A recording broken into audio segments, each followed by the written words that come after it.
More seriously, I do think that in my lifetime, the lifetime of our children, that sort of thing may become possible. Perhaps not all of us will be going there to spend our holidays on the moon, but certainly there will be a lot more than, the handful of male astronauts that were on the lunar surface back 50 years ago. It's going to be a lot more people, hopefully a lot more representative of the world that we live on.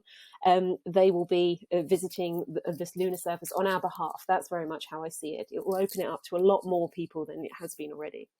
Yeah, so Orion has been all the way to the moon and back, which is pretty impressive because we've not sent a human-rated spacecraft to the moon in over 50 years now. So this was the first time. It was a test mission. It went there. It did a few orbits of the moon. It went further behind the moon than we've ever been before, further than the record that was set by Apollo 13. And now, of course, it's headed back to Earth and it's splashed down successfully in the Pacific Ocean. You mentioned 50 years in the moon, and anyone who's under 50 will have grown up with the sort of awareness that we were on the moon and all of that. Why now? Why are we going back there? Why does that matter? It slightly feels that that's been done, but this is more significant than that. Yeah, so it's a little bit different this time. I mean, the Apollo missions, they went to the moon for a few days at a time. They touched down, they did some experiments, they collected some samples, they came back. This time with the Artemis program, we're going there to have more of a sustained human presence on the lunar surface. So we want to send astronauts there for a number of weeks at a time. We want to start building up infrastructure on and around the moon. And all of these things will help us to sort of use the moon as a resource to support life there, and also to help benefit us back on Earth, perhaps, by the extraction of resources and things in the future. So it's a little bit longer term this time that we're going. And of course, a lot of this as well is because we also want to use the moon as a stepping stone to going to Mars as well. So we're learning, we're growing, we're trying to prove technologies, prove that we can do it. And then eventually the next chapter will be, of course, Mars. So before we get to Mars, how close to sci-fi reality are we then? Is it plausible? Is it laudable that we want to go and live on the moon, screw up the moon a bit, having screwed up? I don't see it that way. Actually, I mean, I see it as an opportunity because I feel like we've been on the Earth, many, many years. We've made a lot of mistakes, but now we've got a clean slate. We can go to the moon and we can define how we want to go to the moon. We can define almost a new set of rules, a new society, all from scratch. We've got the opportunity to do it right this time and to not mess it up. And I really think that that is taken quite seriously within the community, within the space industry, and particularly those people who are going back to the moon first. We want to do this properly and sensibly and sustainably. So is it 50 years' time it's plausible that there could be a city on the moon? I mean, how plausible is that as a notion? Well, actually, probably, perhaps not in terms of a city, but there will be significant infrastructure on the moon, let's say in the next decade or so. So with these Artemis missions, we're at the first Artemis mission, but it's a series of missions and each one will grow the infrastructure a little bit more. So with the fourth Artemis mission, you'll start to be building up the gateway, this orbiting space station around the moon.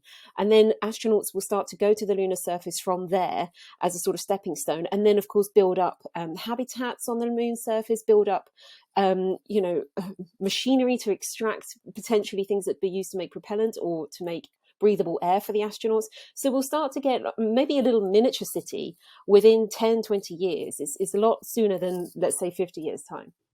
And then Mars. Explain. So in some ways, do we treat the moon as a sort of training base for Mars? Is that how it's seen in the space community? Absolutely. I mean, it's still challenging to go to the moon for sure, but it's obviously far, far closer than Mars is. So it's much easier to try things out on the moon, to learn from things there, to develop technologies, to develop new materials even, and then take those and apply those onto Mars, which will be a much bigger undertaking.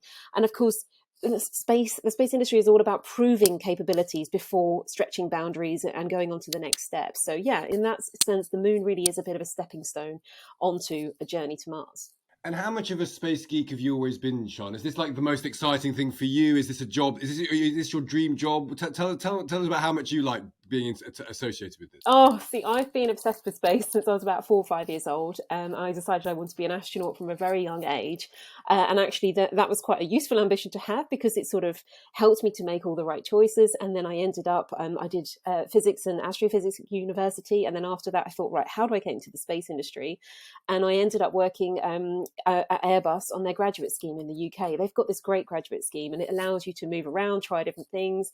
And pretty much straight away, I was working on all all sorts of interesting science and exploration missions for the European Space Agency built by Airbus. And then 4 years ago, I thought, look, human spaceflight is the thing that I really am itching to get involved with. And I heard that Airbus was the prime contractor for the European service module on Artemis. And so I moved over to the German site, and I've been working on the project there ever since. So it really is, yeah, it's my life. And do you think, in your lifetime, do you feel you are going to be on the moon, you are going to be in space? Do you think that's in your future? I would absolutely love to go. If there was an opportunity, I would go in a heartbeat. And I do, more seriously, I do think that in my lifetime, the lifetime of our children, that sort of thing may become possible. Perhaps not all of us will be going there to spend our holidays on the moon, but certainly there will be a lot more than, the handful of male astronauts that were on the lunar surface back 50 years ago. It's going to be a lot more people, hopefully a lot more representative of the world that we live on. They will be visiting this lunar surface on our behalf. That's very much how I see it. It will open it up to a lot more people than it has been already. And that takes us back to the beginning thing you said about not making the same mistakes. You see it as a kind of, the next stage of space exploration has got to be to slightly right the wrongs of the past. And you mentioned it was all male astronauts. Now it'll be people of different backgrounds, women as well, very clearly. Is there something about space that feels like a fresh start, and people will either be frightened or exhilarated by that? Well, I mean, the way I see it is that, okay, I work very much in a Eurocentric world, the European part of the space industry, but space has always been very international. It's always been quite peaceful. I mean, you look at the space station, we've got the Russian element, we've got European element, we've got the US element, all working together, and we rely on each other. I think when you go to space, it's very difficult to do that as just one nation, especially economically these days. So we can only go to space and do useful things in space if we all collaborate together, if we work together internationally. And that's the way I really hope that we continue to go on and explore space.